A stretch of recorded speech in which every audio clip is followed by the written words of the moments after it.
जगन्नाथ मंदिर का निर्माण कैसे हुआ। राजा इंद्रद्युम्न मालवा का राजा था, जिनके पिता का नाम भारत और माता सुमति था।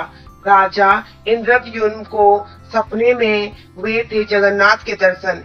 कई ग्रंथों में राजा इंद्रद्युम्न और उनके यज्ञ के बारे में विस्तार से लिखा है।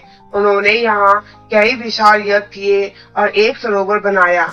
एक रात भगवान विष्णु ने उनको सपने में दर्शन दिए और कहा, नीलांचल पर्वत की गुफा में मेरी एक मूर्ति है और उसे नीलमाधव कहते हैं। तुम एक मंदिर बनवाकर उसमें मेरी यह मूर्ति स्थापित कर दो। राजा ने अपने सेवकों को नीलांचल पर्वत की खोज में भेजा। उसमें से एक ब्राह्मण था, विद्यापति। विद्यापति ने सुन रखा था कि सबर कबीले के लोग नीलमाधव की पूजा करते हैं और उन्होंने अपने देवता की इस मूर्ति को नीलांचल पर्वत की गुफा में छुपा रखा है। वह यह भी जानता था कि सबर कबीले का मुखिया वृषवसु नीलमाधव का उपासक है और उसी ने मूर्ति को गुफा में छुपा रखा है। चतुर विद्यापति ने मुखिया की बेटी से विवाह कर लिया। आखिर में वह अपनी पुत्री के जरिए नीलमाधव की गुफा तक पहुंचने में सफल हो गया।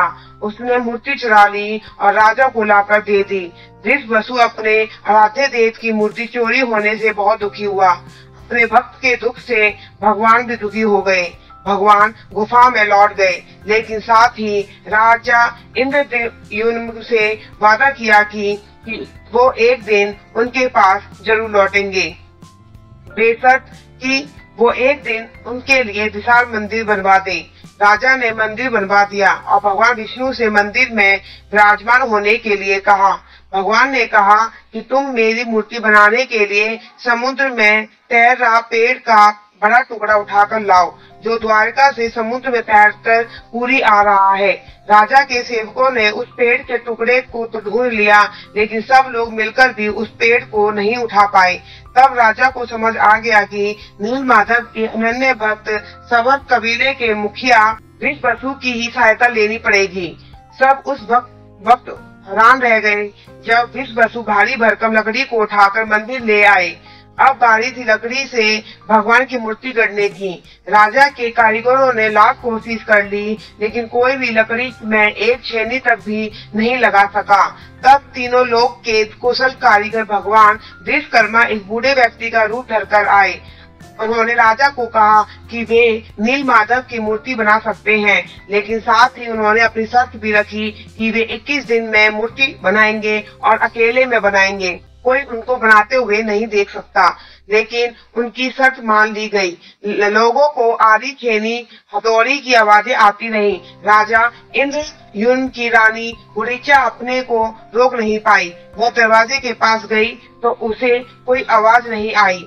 वह घबरा गई। उसे लगा बूढ़ा कारीगर अंदर मर गया है। उसने राजा को इसकी सूचना दी। अंदर से कोई आवाज सुनाई नहीं दे रही थी, तो राजा को भी ऐसा ही लगा। सभी शर्तों और चेतावनियों को दरकिनार करते हुए राजा ने कमरे का दरवाजा खोलने का आदेश दिया। जैसे ही कमरा खोला गया तो बूढ़ा व्यक्ति गायब हो गया और उसमें 3 अधूरी मूर्तियां मिली। भगवान नीलमाधव और उनके भाई के छोटे छोटे हाथ बने थे, लेकिन उनकी टांगे नहीं, जबकि सुभद्रा के हाथ पांव बनाई ही नहीं गए थे। राजा ने इसे भगवान की इच्छा मानकर इन्हीं अधूरी मूर्तियों को स्थापित कर दिया। तब से लेकर अब तक तीनों भाई बहन उसी रूप में विद्यमान हैं। वर्तमान में जो मंदिर है वह 7वीं सदी में बनवाया गया था। हालांकि इस मंदिर का निर्माण ईसा पूर्व 2 में भी हुआ था।